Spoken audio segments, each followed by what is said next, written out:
Ако не ги намалат цените, може да останат без субвенционираната струја. Министерот Бектеши со последна опомена до производствените компании. Ке чека до крајот на месецов да ги добие извештаите кои треба да покажат дали за колку фирмите ги поевтиниле производите откако користат поевтина субвенционирана струја.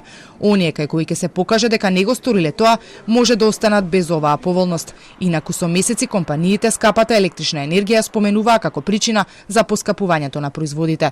За тие компании кои не ги намалиле цените, значи може селективно да не важи мерката, а за тие што ги намалиле и стварно се потрудиле да го направат максимум за да им излезат во пресрет на потрошувачите и на граѓаните, за тие да продолжи до крајот на април. Поевтината струја дел од фирмите ја добија од 1 декември лани. Според денешната презентација на надлежните, состојбата во енергетиката е стабилна, производството растело, но и покрај тоа кризната состојба ќе остане.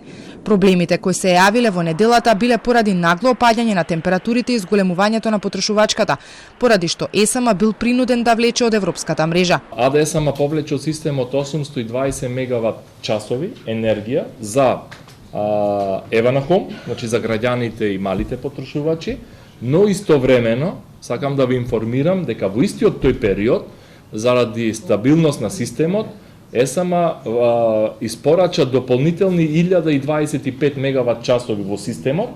За во неделата, во владиното соопштение стои дека ЕСМ со целосно сопствено производство ги задоволи потребите на домакинствата и малите потрошувачи, но и на институциите кои се дополнително приклучени.